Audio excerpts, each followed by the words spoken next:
ముఖర్జీ గారి నేతృత్వంలో స్థాపించడం జరిగింది. అదే సమయంలో నెహ్రూ గారు ప్రధానమంత్రిగా ఉన్నప్పుడు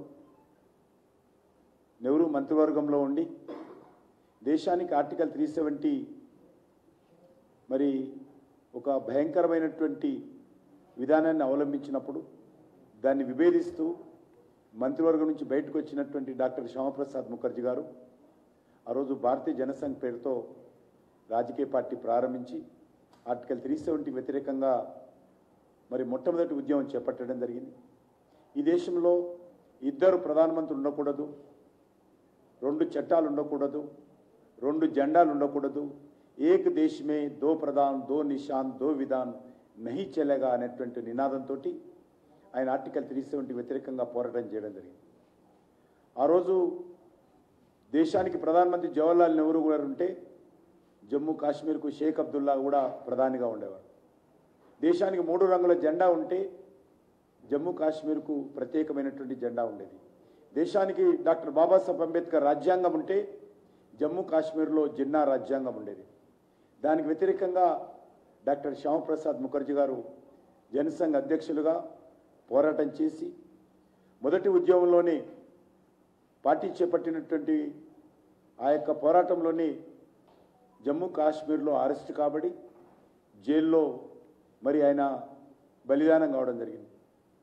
కాబట్టి ఆ రకంగా దేశ సమగ్రత కోసం సమైక్యత కోసం ప్రారంభించినటువంటి భారతీయ జనతా పార్టీ దేశ యొక్క సార్వభౌమాధికారాన్ని పరిరక్షించడం కోసం బలిదానం చేసినటువంటి చరిత్ర భారతీయ జనసంఘ్ మొదటి అధ్యక్షులు డాక్టర్ శ్యామప్రసాద్ ముఖర్జీ గారు. వారి వర్ధంతి సందర్భంగా ఈరోజు మేము ఘనమైనటువంటి నివాళులు అర్పిస్తూ ఉన్నాము. ఎందుకంటే ఏ లక్ష్యం కోసమైతే భారతీయ జనసంఘ్ స్థాపించడం జరిగిందో, ఏ సమస్య మీదనైతే వారు బలిదానం చేయడం జరిగిందో, ఏ సమస్య మీదైతే వారు మొదటి ఉద్యమం చేపట్టారో ఈరోజు సరిగ్గా మరి 75 సంవత్సరాల తర్వాత నరేంద్ర మోడీ గారి నాయకత్వంలో ఆర్టికల్ 370 జిన్నా రాజ్యాంగాన్ని రద్దు చేసి డాక్టర్ బాబాసాహెబ్ అంబేద్కర్ రాజ్యాంగాన్ని జమ్మూ కాశ్మీర్లో అమలు చేస్తున్నాం. ఈరోజు ఆయన ఖచ్చితంగా డాక్టర్ శ్యామప్రసాద్ గారు ఎక్కడున్నా కూడా మరి నరేంద్ర మోడీ గారిని భారతీయ జనతా పార్టీ నాయకత్వాన్ని పరిపూర్ణంగా వారి ఆశీస్సులు అందజేస్తారు. వారి ఆత్మకు శాంతి చేకూరుతుంది.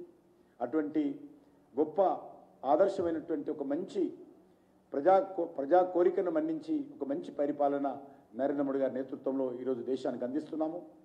అందుకే భారతీయ జనతా పార్టీ కార్యకర్తలు అందరం కూడా ఒక పోరాట స్ఫూర్తితో అవసరమైతే దేశం కోసం బలిదానాన్ని చేయడానికైనా సిద్ధంగా ఉండాలనేటువంటి లక్ష్యంతో ఈరోజు పార్టీ భవిష్యత్తులో మరి ఇన్ని పోరాటాలకు సిద్ధంగా ఉంటుంది.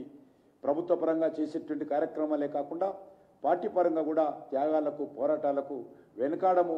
మా పార్టీ యొక్క మొదటి పోరాటము మా పార్టీ స్థాపించినటువంటి డాక్టర్ శ్యామప్రసాద్ ముఖర్జీ గారే మొదటి బలిదానమైనటువంటి చరిత్ర భారతీయ జనతా పార్టీది.